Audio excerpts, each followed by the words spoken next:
And what's going on, Read My Lips people? We are back. So, if you haven't heard, Andrew Yang has dropped a new ad. Now, I covered both the original 30-second ad and then the ad featuring Evelyn Yang. And during the Evelyn Yang ad, I stated and I quoted, Andrew Yang will drop a third ad within a week. And guess what? He has. See, I'm pretty good at this. He finally dropped another ad, and it's different than the other two. Now, this might be what some people are looking for. Some other people might prefer ads in a direction that the other two were headed. Regardless of how you felt about the ad, he's putting in work. Now, I have the ad to play here if you haven't seen it. We're going to watch that, and then we're going to come back. The son of immigrants who came here seeking the American dream, Andrew Yang. His parents taught him about hope and hard work, a leader in education. Andrew Yang, the founder of Venture for America, a nonprofit that helped create thousands of jobs. President Obama named Andrew a champion of change, and his ideas are a blueprint for a new way forward. An economy where big tech and Wall Street are held accountable. A healthcare system with Medicare for all that takes on drug companies to lower prices. A fight against climate change that confronts big polluters. We have to rewrite the rules of the 21st century so that they work for us. Andrew Yang, parent, patriot, not a politician. A new leader who understands that what's coming is the greatest economic transformation in history and who can lead us in the fight for the future that we want. For President Andrew Yang, a new way forward. I'm Andrew Yang, and I approve this message. So, let's talk about the reaction Andrew Yang's ad has gotten. And it's a mixed reaction. Here's what people are saying. And I'm going to leave this up to you. You let me know in the comment section if you agree or if you don't agree. I'm just giving you the reaction I've seen from other people as a whole. People are saying that this isn't an Andrew Yang-esque ad, that it smells like a politician, right? That this is so not him. It seems real political. And I know that's something crazy to say because this is politics, but Andrew Yang has always come off as sort of an outsider. It's one of the things people's loved about him, is that he's not typical, right? He seems like your next door freaking neighbor. He's somebody you'd go and have a beer with and is giving you actual solutions. This ad, people are saying that if you took Yang's name off of it, right, and if you just listened to it, it could have been a Pete Buttigieg ad. Could have been a Klobuchar ad. This is what people are saying. Now, when I sit back, and I've watched the ad a couple times, I see what they mean. As a matter of fact, The Hill Rising actually spoke on the ad a bit. Let's play what they had to say, and we'll come back.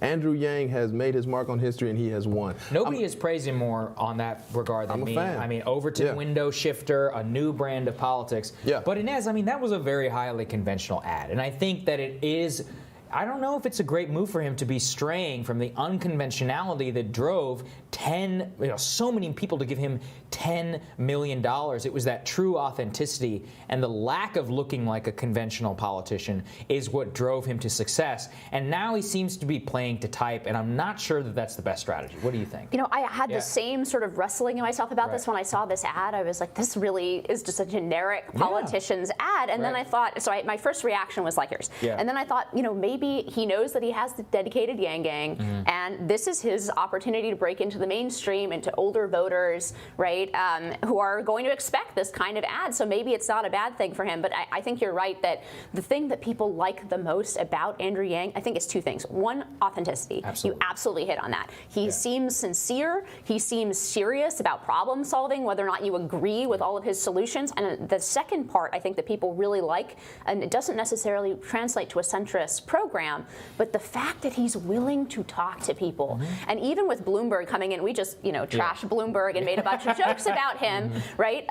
But Andrew Yang's response to that was, well, I don't think he has really articulated a good plan about this massive problem of automation. I think my plan is better. I'm looking forward to hearing him say something. I think there are a lot of people out there who are just waiting for somebody to be serious. And that doesn't translate to being milquetoast or not having your own ideas, but to be serious and to actually want to have a conversation with people who disagree with you. And I think there is a big... He has a great civility about I mean, you can just tell from this ad that the consultants came in, and he now has a very traditional ad firm behind him, and said, this is what the polls say.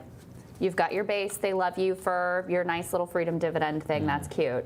But here's, if we want to get to 5% and make the next debates, if we want to be serious about winning, you've got to do this more conventional thing and appeal to the suburban mom and the whatever and the whatever. I mean, you can just see the campaign wrestling with that right now, where suddenly it's real. It's like, oh, we've got all this money. We've got some momentum. We're getting on debate stages that no one else is. Time to play to win. And sometimes that's the worst thing that happens to a campaign. I mean, the Trump campaign never played to win. They the whole time through, they just did whatever the heck they wanted to do. And sometimes that is actually the best strategy, because you keep that authenticity. You keep that special quality that is why people are interested in him to start with. I mean, if you took Andrew Yang and you took the words universal basic income off the screen, this could be like a Pete Buttigieg ad. So you see what they're saying? Do you see what I mean? They're saying it's not in the spirit of Yang, but I will give some caveats to what some of the people are saying. Yang might be appealing to other people, because I keep it 100% straight with you guys, whether you like what I have to say or not. I've kept it straight about Medicare for all, right? And I'll keep it straight about this. This might be necessary to appeal to other people outside of Yang Gang, okay? I'm not saying I like the ad. I'm not saying it's his best ad. All I'm saying is, if other people are playing checkers and he's playing chess, then I get it. You want to appeal to that suburban mom, or you want to appeal to the people who may not have enjoyed the energy he was giving off before, the type of energy. And this is the kind of thing that pulls them in. I feel those people are boring, but they're still people nonetheless, and they vote. So if this is what this ad was for, if this is what this ad was geared to, that suburban soccer mom, right, or that really conservative dad, then this might work. And I get it. But this is not the hill to die on. This is not the end-all, be-all ad. Yang needs to come out with something else, something with even more energy, and something that just screams Andrew Yang. And if he drops another ad, and he's including Medicare for all in it, just be wary. Because he's caught a lot of fire from that. He's caught a lot of heat. And like I said, I keep it 100% straight with you guys, whether you agree or disagree. I look at my comment section as a bathroom wall. Say what the hell you want to say on the comment section, as long as you don't get yourself banned. I heard there was like a mass banning of like random accounts. I think it had to do with Markiplier. I don't know if you guys watch other YouTubers besides political YouTubers, but like they banned a whole bunch of Markiplier's people. So be careful in the comment section. YouTube is like notorious for freaking banning or suspending. But yeah, just be wary, because if you're in Yang Gang, 9 times out of 10, what he drops, you're going to like, right? And like the Hill Rising was saying, his base is his base. He's already established that. It's good. He's got it, right? But for the people outside of his base, from the outside looking in, you have to appeal to them, right? You have to make them say, okay, I'll come over to you. And he needs to be incredibly careful with Medicare for all. He needs to be careful with the verbiage, and he needs to be careful with the ads, because yes, that to me personally wasn't the worst ad, right? I still think the Evelyn Yang ad was the best. I see where he was going with this one, and I see who the people he was trying to attract. But people are tired of politicians. They're tired of that typical politician. You know what I mean? They're done with it. They're done with it. And this seemed like a typical politician's ad. And Yang is not your typical politician. This dude is a whole different kind of beast. And I always say, you're not going to get another Andrew Yang. You may get copies. You may get almost. You may get wannabes. But you're only going to get one Andrew Yang. Okay? And we don't want to screw this up. So, yeah, that's just my take on the ad. It was solid. I see where he was trying to go, and I can see it appealing to other people. But then there are some people that absolutely hate politicians and political type ads that aren't going to like this. But again, he's probably playing chess and other people are probably playing checkers.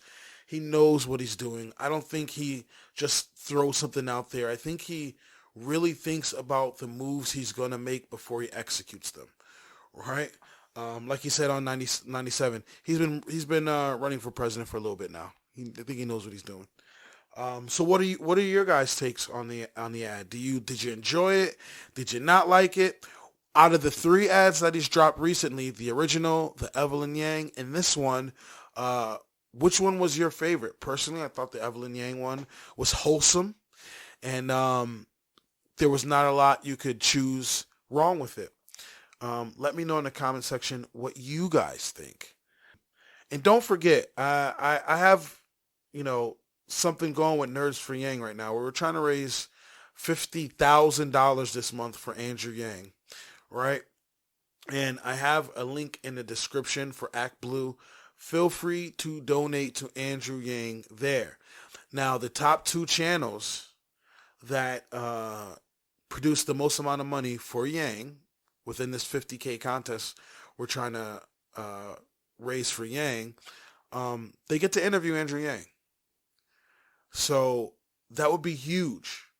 And also, I'm going to have sort of a poll, a tally, something along those lines, where I'm going to randomly choose 6 of you guys. I'm going to have you generate questions, come up with questions, and I'll choose 6 random questions from you guys that are watching to ask Yang, and I'll say your username and what have you, because I may not think of everything to ask him. You guys may have some really interesting questions to ask Yang, and that's if I get that opportunity. We'll see.